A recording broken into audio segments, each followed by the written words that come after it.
I think the release of Hearthstone is really important for Blizzard. At a broader level, it's kind of a step out of our comfort zone. It's not all that big far of a step, it's a Warcraft game, but just being so accessible, right? And that's really exciting. Previous to this, all of our games have been like 50-plus person teams and have been multi-year development cycles.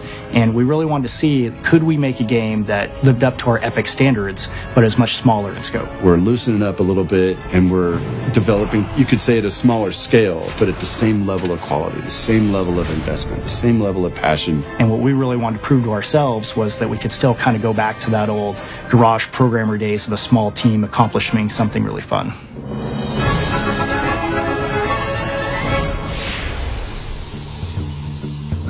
So we started this team within Blizzard that we called Team 5. And the whole mandate for the team was keep the team very small, and you have to really think of ways to develop a game that might be non-traditional within Blizzard's walls. It was a team that was put together specifically for this title, and we have about 15 hardcore ninjas who kind of jumped on this. We really want to get a team that were generalists, that are almost like old school Blizzard, that could wear a lot of different hats and not be as specialized as, a lot of the bigger teams are by necessity. Many of us that got our start at Blizzard in the glorious golden age back in the day, we all came up playing Magic the Gathering and Jihad and all sorts of card games when that scene was really blowing up. So I think there's something really fundamental about TCGs to our shop. Anytime that we decide to make a game at Blizzard, it's because we're making a game that we want to play, that we think a lot of the Blizzard fans would also be excited to play.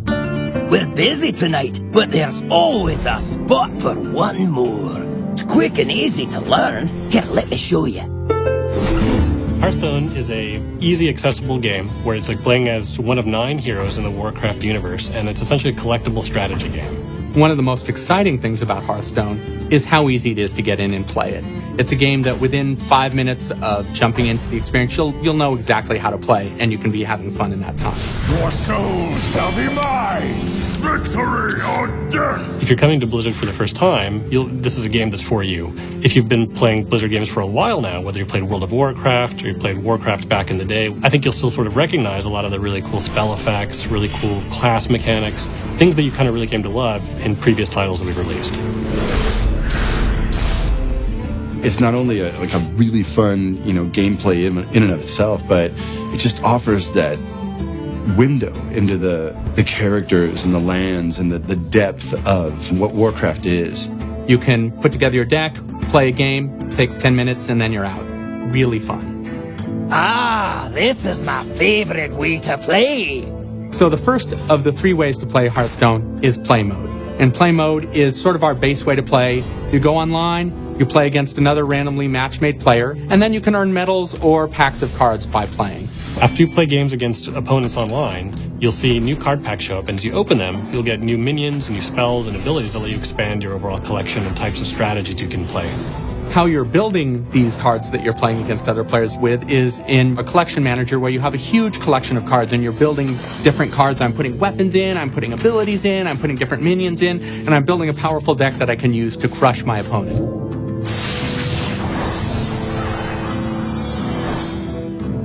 Now, we also have a practice mode, and this is where you go when you have some kind of cool, interesting deck ideas that you want to test out against the computer, or if you just feel like you need a little bit more time before you jump into the fray.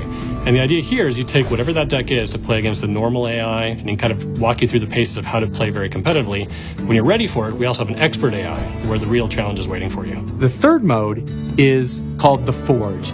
And in the Forge, building the deck is half the fun. You start out being given a bunch of random cards, and you start choosing which of a set of 3 different cards you want to put in your deck, and you do that a bunch of times. And then once you've built the deck, you're matched against some other player who's also built a deck in the same way, so it's totally fair. I cannot believe it! You and your deck are unstoppable! One of the phrases that we've thrown around a lot is making games that are epic in quality, but not necessarily epic in scope, and that's exactly what Hearthstone is. Fundamentally, most people think of epic as being really large. And I think what we want to do is make epic mean something different. Epic should mean an epic fun play experience that you want to play for a really long time. But that doesn't necessarily mean that the game itself has to have, thousands and thousands of monsters and huge monolithic technology. It's like do something that's small in scope but epic in gameplay. It's really where the world's going, and I like that we're, getting in step with that, and we're taking risks on kind of smaller products that have just a high degree of fun and imagination. I believe that people are going to get a big kick out of this product. It's got all the personality and quality of any of our big games, and I like us in this space. Hearthstone, Heroes of Warcraft. Job's done.